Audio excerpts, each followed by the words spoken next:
Et la souris est là. Check this out. Un programme époustouflant cette semaine, des nouveautés nouvelles, des exclus exclusives et des conseils pratiques, très pratiques. En un mot et en commençant, un gros plan délirant. Sanddragon, jeu d'arcade pour un joueur. Sorti d'abord sur Amiga et ST, ce jeu d'arcade est maintenant disponible sur Core Graphics. Inutile de te dire que cette dernière version est la meilleure de toutes. Dans ce jeu, tu diriges un dragon combattant de nombreux ennemis mutants.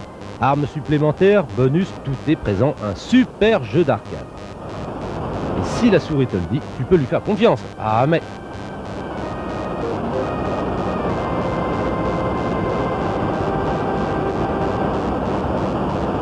Toto Irlando est vert de plaisir car la difficulté est très progressive et ce jeu est très fidèle à l'arcade.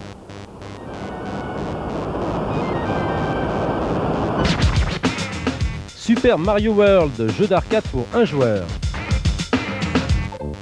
Second logiciel pour Super Famicom, cette dernière mouture du célèbre Mario Bros est sans doute la plus aboutie tant sur le plan du jeu que de la réalisation. En bref, encore plus prenant que ses prédécesseurs, ce qui n'est pas peu dire. Et Super Michel, notre super monteur, craque littéralement pour Super Mario World.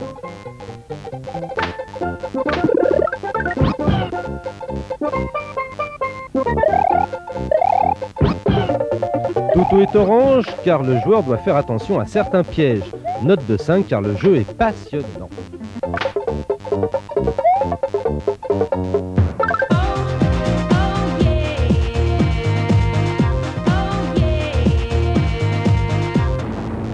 Ouah, mais je rêve! Tu as des problèmes avec Afterburner 2?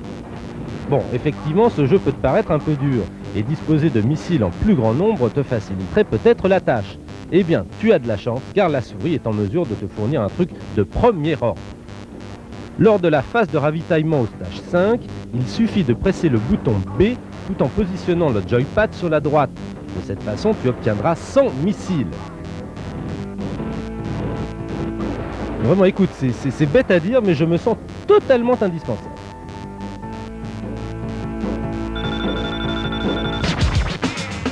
Heavy Unit, jeu d'arcade pour un joueur. Nouveau transfuge de la Core Graphics, Heavy Unit a bénéficié de nombreux soins de la part des auteurs. Et pour une fois, une grande variété dans les ennemis. En bref, un logiciel de qualité tout à fait satisfaisant. C'est bien simple, en ce moment, c'est le soft de chevet de Super Eric. Étonnant, non ?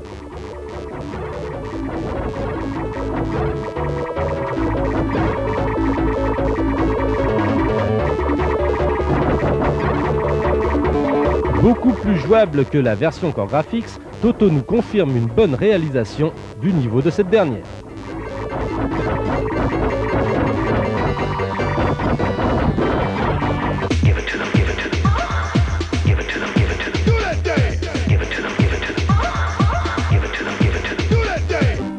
Ah chouette, on va s'amuser un peu, voilà 3 nullités. Tout d'abord, Hunt for Red October. Du niveau d'un micro 8 bits, l'éditeur de ce jeu a encore voulu bénéficier du film et de son succès pour réaliser de bonnes ventes. Et une nouvelle fois, c'est l'arnaque complète. Tournament Golf. En réalisant la conversion de ce jeu issu de la Mega Drive, j'en connais qui auraient mieux fait de s'abstenir. Le résultat est vraiment médiocre. Berk. Voodoo Nightmare, de réalisation assez bonne, ce jeu pêche essentiellement par son manque de maniabilité. Quoi de plus rageant que de mourir après avoir parcouru un long chemin sur une fausse manœuvre. Et ce, même pour les pros du joystick. Je vous le confirme, tout ça, on le jette. Retour au soft sérieux avec Rampage, jeu d'arcade pour un joueur. Il s'agit là de l'un des plus anciens jeux d'arcade maintenant adaptés sur la Lynx. Au fond, le résultat est très bon, bon graphisme et grand intérêt. Rampage s'affirme comme l'un des meilleurs jeux Lynx.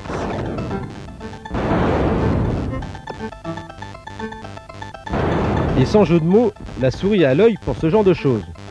L'œil, le Lynx. Oh, quel humour cette petite bête, je suis mort de rire. Toto Irlando nous signale que ce soft est très progressif et c'est bien tiré parti de la machine.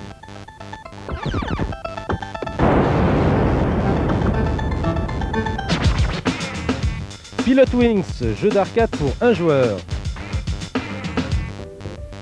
Que dire sinon qu'il s'agit du meilleur logiciel disponible sur Super Famicom et aussi l'un des meilleurs toutes catégories et toutes machines confondues. Pilotwings démontre réellement les possibilités de cette fantastique machine, à posséder impérativement. Personnellement et sans frimer, moi j'en ai 317 chez moi. Quoi, c'est pas vrai? Bon bah si on peut plus plaisanter maintenant. En tout cas, Toto Irlando nous signale une accessibilité immédiate et une qualité incroyable, une véritable simulation.